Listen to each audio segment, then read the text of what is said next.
네, 오늘 말씀은 출애굽기 10장 1, 2절 말씀 가지고 하나님의 의도적인 계획, 이와 같은 제목으로 하나님의 말씀을 전합니다. 신명기 4장 32절과 35절까지 말씀 보면은 이렇게 말씀하고 있습니다. 내가 있기 전 하나님의 사람을 세상에 창조하신 날부터 지금까지 지나간 날을 상고하여 보라. 하늘 이 끝에서 저 끝까지 이런 큰 일을 있었느냐? 이런 일을 들은 적이 있었느냐? 어떤 국민이 불 가운데서 말씀하시는 하나님의 음성을 너처럼 듣고 생존하였느냐? 어떤 신이 와서 시험과 이적과 기사와 전쟁과 강한 손과 편팔과 크게 두려운 일로 한 민족을 다른 민족에게서 인도해낸 일이 있느냐? 이는 다 너희 하나님 여호와께서 애굽에서 너희를 위하여 너희의 목전에서 행하신 일이라. 이것을 내게 나타내시면 여호와는 하나님이시요 그 외에는 다른 신이 없음을 내게 알게 하려 하심이니라. 아멘. 이렇게 말씀하고 있습니다. 세상 사람들이 섬기는 신들의 이름을 바로 일일이 나열할 수 없을 정도로 많은 신들을 섬기고 있습니다. 세상 사람들은 자신들이 섬기는 신이 참신이라고 믿습니다. 그러나 그 모든 신들이 다 참신일 수는 없습니다. 그렇다면 그 모든 신들 가운데 참신은 누구입니까?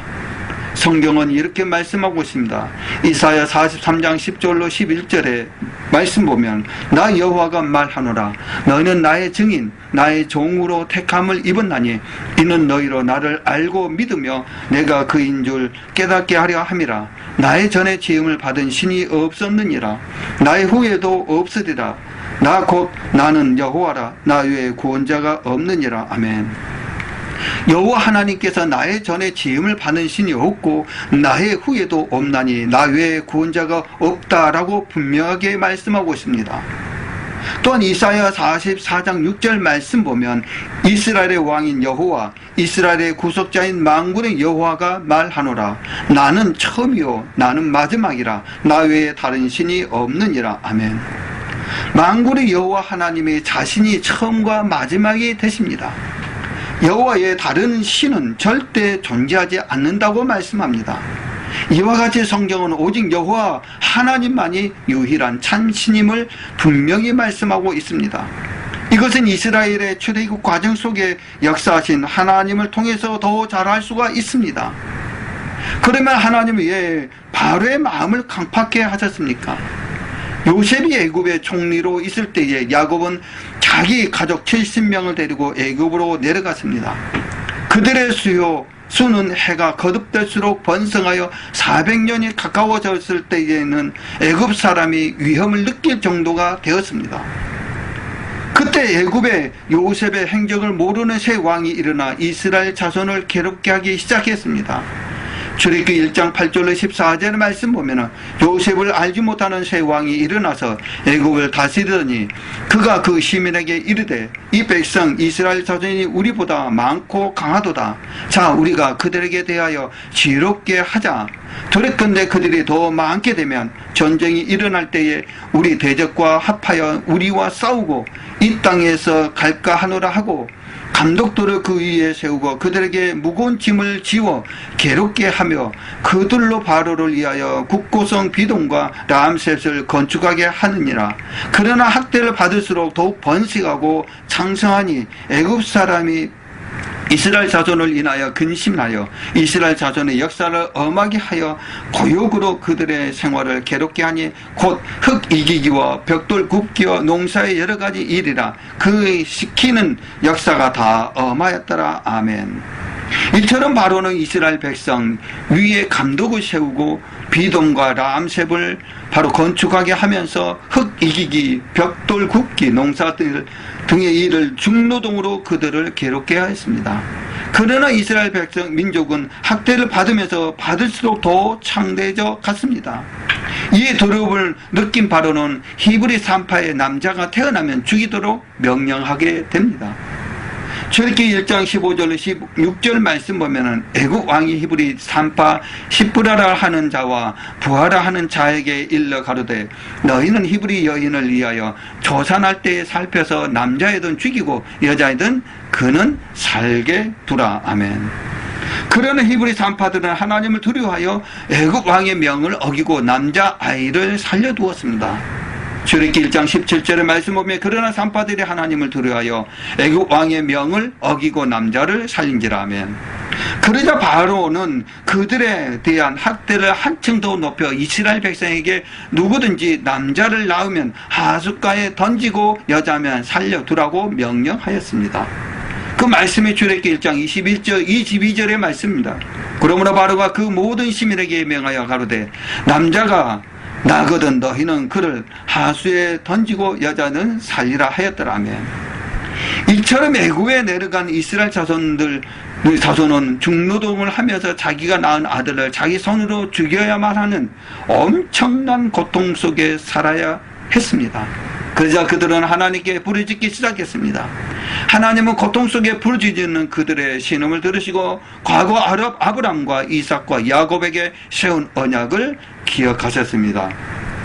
창세기 15장 13절로 16절의 말씀 보면 여호와 하나님께서 아브라함에게 이르시되 너는 정령이 알라. 내 자손이 이방에게 객이 되어 그들을 섬기겠고 그들은 400년 동안 내 자손을 괴롭게 하리니 그 섬기는 나라를 내가 징치할지며 그 후에 내 자손이 큰 재물을 이끌고 나오리라. 너는 장수하다가 편안히 조상에게로 돌아가 장사될 것이요 내 자손은 4대 만에 이 땅으로 돌아와 오리니 이는 아무리 족속의 제약이 아직 관영치 아니함이니라 하시더니 아멘. 출애굽기 2장 24절로 26절의 말씀 보면은 이렇게 말씀하고 있습니다. 그가 아들을 낳음에 모세가 그 이름을 게르솜이라 하여 가로되 내가 다국에서 객이 되었음이라 하였더라. 여러 해 후에 애굽 왕은 죽었고 이스라엘 자손은 고욕으로 인하여 단식하며 부르짖으니 그 고욕으로 인하여 부르짖는 소리가 하나님께 상달한지라. 하나님이 그 고통 소리를 들으시고 아브람과 이삭과 야곱에게 세운 그 언약을 기억하사 이스라엘 자손을 권념하셨더라. 아멘. 하나님은 이 같은 이스라엘 백성을 고통 소리를 들으시고 아브람과 이삭과 야곱에게 세운 그 언약을 기억하셔서 그들을 애굽에서 구원하실 것을 계획하셨습니다. 그러면 하나님은 어떤 방법으로 그들을 애굽에서 구원하셨을까요? 하나님은 어떤 분이십니까? 무에서 유를 창조하신 말씀으로 모든 만물을 창조하셨으며 자기 형상대로 사람을 지으시고 또한 그 모든 피조물들을 주관하고 계시는 전지전능하신 분이십니다. 그러므로 애굽에서 종살이하며 고통 중에 신음하던 이스라엘을 구원하시고자 계획하셨다며 바로에게 직접 나타나 계시함으로 단번에 이스라엘을 내어주도록 역사하실 수도 있었습니다. 그런데 하나님은 그렇게 하지 않으셨습니다. 우리의 생각처럼 이스라엘 백성을 단번에 구원하지 않으시고 하나님의 뜻 가운데 특별한 방법으로 그들을 구원하려 하셨습니다. 그 방법이 무엇이며 또 그렇게 하신 까닭은 무엇입니까? 하나님이 이스라엘 자손의 신음을 듣고 모세를 훈련시키신 후 떨기나무 불꽃 가운데서 그를 불러 사명을 주셨습니다. 물론 모세는 하나님의 부름을 거절하였습니다. 그러나 하나님이 나타나신 여러 이적들과 형 아론을 붙여주신다는 말씀에 순종하여 바로 앞에 가게 됩니다. 이때 모세는 바로에게 들어가 여호와께서 말씀하시기를 내 백성을 보내라 그들이 나를 섬길 것이니라 라고 말하며 그가 당장에 이스라엘 백성을 해방시켜 줄 것이라고 기대했을지도 모릅니다. 그러나 바로의 반응은 모세의 기대와 정반대였습니다. 그 말씀이 출애굽기 5장 2절의 말씀 보면은 바로가 가로되 여호와가 누구한테 내가 그 말을 듣고 이스라엘을 보내겠느냐? 나는 여호와를 알지 못하느니 이스라엘도 보내지 아니하리라. 아멘. 바로의 거절에 모세와 아론은 다시 이렇게 말씀합니다. 출애굽기 5장 3절의 말씀은 그들이 가로되 히브리인의 하나님이 우리에게 나타나셨은즉 우리가 사흘 길쯤 광야에 갔어 우리 하나님 여호와께 이생을 드리려 하오니 가기를 허락하소서. 여호와께서 온영이나 칼로 우리를 치실까 두려워하나이다. 아멘. 그러나 이번에도 역시 바로는 모세의 말을 듣지 않습니다. 출애굽기 5장 4절로 9절의 말씀 보면은 애굽 왕이 그들에게 이르되 모세와 아론아 너희가 어찌하여 백성으로 역사를 쉬게 하느냐? 가서 너희의 역사나 하라. 또 가로되 이제 나라에 이 백성이 많거든 너희가 그들로 역사를 쉬게 하는도다 하고 바로가 당일의 백성의 간역자들과 배장들에게 명하여 가로되 너는 백성에게 다 쉬는 벽돌 소형의 집을 전과 같이 주지 말고 그들로 가서 스스로 죽게 하라. 또 그들의 전에 만든 벽돌 수레대로 그대로 만들게 하고 감하지 말라. 그들이 게으름으로 소리질러 이르기를 우리가 가서 우리 하나님께 희생을 드리자 하니 하나님 그 사람의 고역을 무겁게 함으로 수고롭고 하여 그들로 거짓말을 듣지 않게 하라. 아멘. 이처럼 바로는 이스라엘 백성을 내어 죽이는커녕 오히려 이스라엘 백성이 게으름으로 자기 하나님께 희생을 드리자 한다며 집을 주지 않고 벽돌을 전과 같은 수요대로 만들게 함으로 그들을 더 괴롭게 합니다. 모세는 바로에게 가서 여호와께서 말씀하시기를 내 백성을 보내라 그들이 나를 섬길 것이니라는 하나님의 말씀을 전했을 때부터 바로가 이스라엘 백성을 더 괴롭게 하자 하나님께 기도합니다. 이 일로 이스라엘 백성은 모세와 아론을 죽일 듯이 미워하게 되었습니다. 모세는 하나님께 따지듯이 기도하기 시작합니다. 출애굽기 5장 22절로 23절의 말씀 보면 모세가 여호와께 돌아와 가오고하되 주여 어찌하여 이 백성을 학대를 당케 하셨나이까? 어찌하여 나를 보내셨나이까? 내가 바로에게 와서 주의 이름으로 말함으로 그가 이 백성을 더 학대하여 주께서 주의 백성을 구원치 아니하시나이다 하며 이는 주여 어찌하여 이 백성을 학대를 당케 하십니까?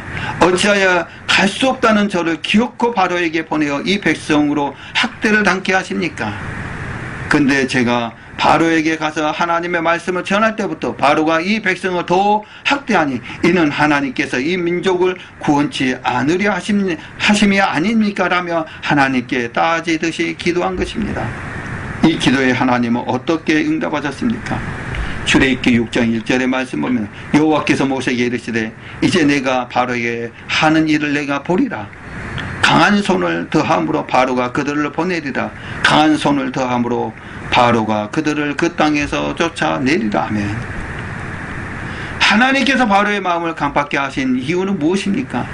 하나님께서 바로의 마음을 강팍게 하신 것은 그에게 강한 손을 더하기 위함이라고 말씀합니다. 다시 말해 하나님께서 바로에게 강한 손을 더하기 위하여 의도적으로 그의 마음을 강팍하게 만들어 이스라엘 자손을 괴롭게 하셨다는 것입니다. 하나님께서 바로에게 강한 손을 더하기 위하여 의도적으로 그의 마음을 강팍하게 만들어 이스라엘 자손을 괴롭게 하셨던 것입니다. 그것은 저와 여러분을 위해서입니다. 우리는 힘으로는 애굽에서 나올 수가 없습니다. 우리의 힘으로는 오직 하나님의 인도하심이 필요했던 것입니다. 우리는 할 수 없지만은 오직 하나님의 전적인 도우심 받으시기를 주님의 이름으로 축원드립니다. 그것이 바로 하나님께서 이스라엘 민족들 구원하기 위해서 바로의 마음을 강팍케 하신 것이 하나님의 의도적인 바로 계획이었던 것을 우리는 믿으시기를 주님의 이름으로 축원드립니다. 그래서 저와 여러분들은 하나님의 계획 안에서 살아가는 하나님의 귀한 자녀, 하나님의 축복받는 자녀, 하나님의 인도함 받는 자 되시기를 주 예수 그리스도 이름으로 간절히 축원을 올려옵나이다.